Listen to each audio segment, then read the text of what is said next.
हाय। हम पहला सवाल आपसे ये पूछ रहे हैं, एज ए दुबई के अंदर आप सेफ्टी ऑफिसर के ऐसा कितने साल से काम कर रहे हैं? Good morning. मैं इधर यूएई में काम कर रहे हैं सिंस 2014 से 7 साल से हम इधर काम कर रहे हैं। ऑयल एंड गैस में काम किया और अभी कंस्ट्रक्शन में भी काम करते हैं। ओके, तो दुबई के अंदर आप 7 साल से एज ए सेफ्टी ऑफिसर काम कर रहे हैं, जो कंस्ट्रक्शन फील्ड में और ऑयल एंड गैस में दोनों के अंदर भी एज ए सेफ्टी ऑफिसर आप काम किया हुआ है। तो हम ये पूछना चाह रहे थे, एज ए सेफ्टी ऑफिसर जब एक सेफ्टी ऑफिसर इंटरव्यू के लिए जाता है तो उसको कौन से क्वेश्चंस पूछते हैं?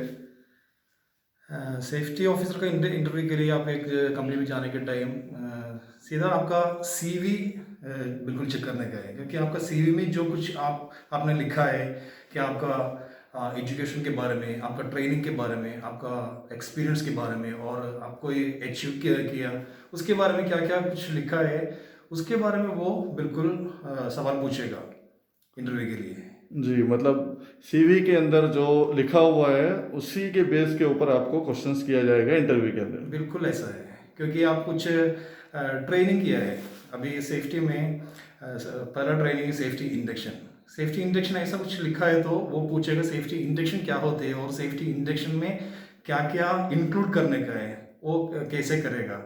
और आपने जो कुछ उसके बाद कुछ ट्रेनिंग किया वर्क एट हाइट का और परमिट टू वर्क का। परमिट वर्क मतलब पीटीडब्ल्यू सिस्टम है वे, ये पीटीडब्ल्यू सिस्टम ऐसा आपने कुछ आपका सीवी में लिखा है तो बिल्कुल पूछेगा क्या है, क्या होते हैं ये परमिट वर्क और वो सिस्टम क्या है और क्या करने का है, क्या क्या उसमें मेंशन करते हैं, वो पूरा आपको पूछेगा। वही है, आपको सीवी पूरा आप सीखने का है क्या क्या उसमें ट्रेनिंग और आपका अचीवमेंट क्या है, वो पूरा चेक करके जाने का है। एज ए कंस्ट्रक्शन के फील्ड के अंदर कोई सेफ्टी ऑफिसर के लिए जाता है तो उसको कौन से क्वेश्चंस पूछा जाता है नॉर्मली? कंस्ट्रक्शन और मैकेनिकल कंपनी में फ़र्क होते हैं, क्योंकि वो जनरल क्वेश्चन बिल्कुल ऐसा आएगा, क्योंकि आपका negotiate IGC based on questions आएगा और एचएससी मैनेजमेंट की तरफ भी वो क्वेश्चंस आएगा। लेकिन थोड़ा अलग हो के हम थोड़ा चेक करें तो सिविल कंस्ट्रक्शन में एक्सकवेशन और कन्फाइंड स्पेस के बारे में कुछ सवाल पूछेगा। उन्होंने क्या एक्सकवेशन करने से पहले कुछ प्रिकॉशन लेने का है, वो प्रिकॉशन क्या होते हैं। और उधर एक और सवाल हमको एक्सपेक्ट कर सकता है, वो एक्सकवेशन में पिट होते हैं ट्रंच होते हैं, उसका डिफरेंस क्या डिफरेंस क्या होता है, अलग क्या फ़र्क होते हैं ये पिट और हम ऐसा कुछ जवाब देने के टाइम, ये एक्सकवेशन का प्रिकॉशन में कुछ जवाब देने के टाइम हम बोलते हैं ट्रायल पिट लेने के। ट्रायल पिट ऐसा एक वर्ड हमारा मुंह से आएगा तो उसमें वो पूछेगा वो ट्रायल पिट क्या होते हैं, इसलिए हमारा आंसर पूरा बिल्कुल सीधा होना चाहिए। है? यानी आंसर्स के अंदर जो टर्म्स यूज कर रहा है वो बहुत इंपॉर्टेंट होता है। बिल्कुल, क्योंकि सेफ्टी में कुछ टर्म्स एंड टर्मिनोलॉजी है, वो टर्मिनोलॉजी यूज करने के टाइम बिल्कुल उसके अनुसार नेक्स्ट क्वेश्चन आएगा, वो टर्मिनोलॉजी में क्या होते हैं, उसका आपका नॉलेज, ये सेफ्टी में आपका नॉलेज कितना है वो चेक करेगा आपका इंटरव्यूअर। आपका ये जो कंपनी आपको ऐसा चेक करेगा, ऐसा क्वेश्चन पूछ के।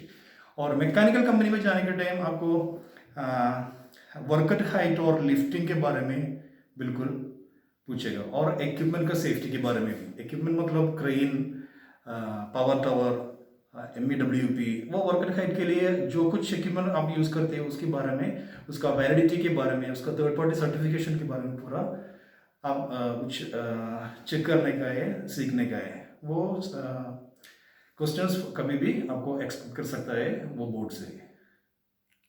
लिफ्टिंग के अंदर यानी मैकेनिकल के अंदर लिफ्टिंग के बारे में बहुत सारा सवाल पूछा जाता है। लिफ्टिंग के अंदर नॉलेज अच्छा सा होने का। कंस्ट्रक्शन फील्ड के अंदर इंटरव्यू में और क्या क्या क्वेश्चंस पूछा जाता है? कंस्ट्रक्शन साइट के अंदर कंस्ट्रक्शन का सिविल कंस्ट्रक्शन है तो एक्सकवेशन और कन्फाइंड स्पेस। वो ऑयल एंड गैस में है तो बिल्कुल हजारस गैस के बारे में, क्योंकि वो उधर हाइड्रोजन सल्फाइड है एच टू एस गैस के बारे में और कार्बन मोनोऑक्साइड के बारे में बिल्कुल चेक करके उसका कुछ टेम्परेचर है, मतलब उसका बॉइलिंग पॉइंट, उसका P L S T L L E L पूरा और उसका फ्लेमेबिलिटी रेंज, वो पूरा चेक करके जाने का है।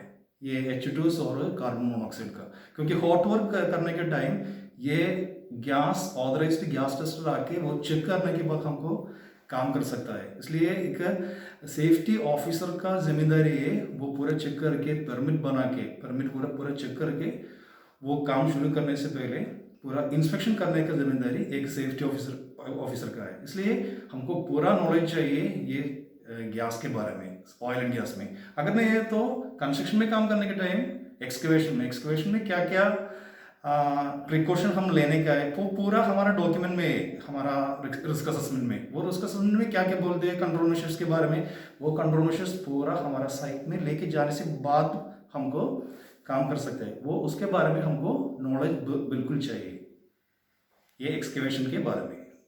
और कन्फाइन स्पेस में वो जो बोलेगा वो पूछेगा कन्फाइन स्पेस के एक टर्म है hole watcher, fire warden, rigger और बैंक्समैन। हम जो कुछ काम के बारे में बोलने के टाइम ये वर्ड आएगा तो वो पूछेगा इसका ये आदमियों का रोल क्या है, रिस्पॉन्सिबिलिटी क्या है। वो बिल्कुल हमको मालूम पड़ा होगा ये होल वॉचर का काम क्या है, उसका रिस्पॉन्सिबिलिटी क्या है, उसका रोल क्या है, कौन बनाएगा ये होल वॉचर को। ये बिल्कुल ऐसा कुछ थोड़ा कुछ स्मॉल चीज़ों में हमको बिल्कुल नॉलेज चाहिए। और कौन से सवाल पूछे जाते हैं? और लिफ्टिंग में हमको एक्सपेक्ट कर सकता है, क्योंकि एक क्रेन उधर प्लेस करने से पहले क्या क्या चेक करने का है, क्रेन का डिफरेंट पार्ट्स क्या होते हैं और डिफरेंट पार्ट्स में क्या क्या डिफेक्ट होने का चांस है, और विंड स्पीड के बारे में और SWL के बारे में और उसका हाइड्रोलिक लीकेज के बारे में और उसका ASLI में ऑटोमेटेड सेफ लोड इंडिकेटर उसके बारे में, उसमें क्या क्या दिखाते हैं वो पूरा चीज़ उधर क्वेश्चन आने का बहुत चांस है ये लिफ्टिंग के बारे में। और उधर पूछेगा रिगर के रिस्पॉन्सिबिलिटी क्या है, रिगर कौन होते हैं और रिगर का रिस्पॉन्सिबिलिटी क्या है, ऐसा एक क्वेश्चन भी आएगा ये लिफ्टिंग के बारे में। परमिट वर्क्स के अंदर हार्ड वर्क परमिट बहुत इम्पोर्टेंट रखता है, जैसे कंस्ट्रक्शन फील्ड या कोई भी फील्ड में जाएगा तो बिल्कुल इसके बारे में भी। क्योंकि उधर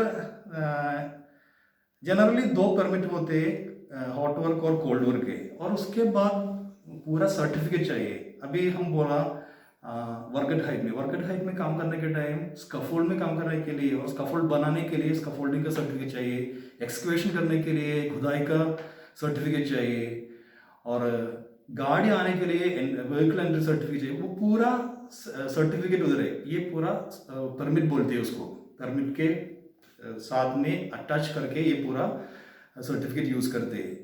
इसलिए ये पूरा चेक करने से पहले ये क्या होता है, ये इसमें क्या क्या मेंशन करते हैं, ये पूरा हमको ये सेफ्टी ऑफिसर को मालूम होने का है। ओके, ये तो आप बताया सेफ्टी के बारे में। और दूसरे जो क्वालिफिकेशंस और नॉलेज वगैरह, इंग्लिश वगैरह के बारे में अभी क्या मायने रखता है? अभी मिडिल ईस्ट में ज़्यादा आदमी काम करते हैं, इंडिया, पाकिस्तान, बांग्लादेश, नेपाल और ऐसा कुछ देशों से। इसलिए हमको साइड में हिंदी बिल्कुल चलेगा, लेकिन आपको ये काम मिलने से पहले आप एक इंटरव्यू बोर्ड को इम्प्रेस करने का है। इसलिए आपको बिल्कुल अच्छा इंग्लिश में थोड़ा नॉलेज और फ्लुएंसी चाहिए। अगर नहीं तो एक इंटरव्यू बोर्ड में जाके आपको जो कुछ आइडिया है आपके अंदर वो पूरा एक्सप्रेस करने के लिए आपको नहीं सकता है। इसलिए आपको अच्छा इंग्लिश मतलब कभी कभी कुछ कंपनी आपको पूछते हैं रिस्क असेसमेंट बनाने के लिए, उधर उसी टाइम में रिस्क असेसमेंट बनाने के लिए अच्छा इंग्लिश लिखने के लिए भी आपको चाहिए, बिल्कुल लेना चाहिए। यानी इंग्लिश के अंदर अच्छा नॉलेज होना चाहिए, रिटर्न भी और ओरल भी। रिटर्न और ओरल भी आपको, और स्पीकिंग इंग्लिश में भी आपको कुछ प्रोफिशिएंसी चाहिए। इसलिए क्वालिफिकेशंस के बारे में, क्वालिफिकेशन इधर सेफ्टी को काम करने के लिए सेफ्टी का सर्टिफिकेशन नेबोश होती है, नेबोश IGC बिल्कुल चाहिए। बिना नेबोश IGC आप इधर आएगा तो आपको बहुत मुश्किल है इधर आने के लिए, और काम मिलने के लिए। और आपको एक ग्रेजुएशन भी है तो आपको ग्रेजुएशन प्लस नेबोश आईजीसी है तो आपको एक सेफ्टी ऑफिसर का जॉब मिलने का बहुत आसान है इधर, क्योंकि हर एक साइट में, हर एक फील्ड में, फील्ड मतलब अभी हम बोला कंस्ट्रक्शन का साइट और मैकेनिकल का साइट और FMCG, food manufacturing, hotel, bank, mall, किधर भी कुछ आदमी आ रहे हैं उधर सेफ्टी का स्कोप है, किधर भी आपको काम मिलेगा। लेकिन आपको ये सर्टिफिकेशन कुछ बिल्कुल लेना चाहिए, आपका ग्रेजुएशन और डिप्लोमा, 3 ईयर डिप्लोमा, और उसके साथ में नेबोश आईजीसी भी। ये सर्टिफिकेशंस इंग्लिश ये मैंडेटरी रिक्वायरमेंट है, इसी के बेस के ऊपर आप आगे बढ़ सकते हैं। इसमें और इंग्लिश मैंडेटरी नहीं है, लेकिन ये नेबोश आईजीसी मतलब वो यूके का एक सर्टिफिकेशन है, इसलिए पूरा क्लास इंग्लिश में आते हैं। उसको कुछ ग्रैब करने के लिए, उसको कुछ होल्ड करने के लिए आपको बिल्कुल अच्छा इंग्लिश चाहिए। ओके, थैंक यू, आपका बहुत बहुत शुक्रिया। आपने एक सेफ्टी ऑफिसर के लिए जो इंटरव्यू के अंदर जो क्वेश्चंस पूछा जाता है उसके ऊपर आप बेसिक नॉलेज आपने बताया और बहुत अच्छा तरीके से आपने इसको डिस्क्राइब किया। Thank you for watching our video.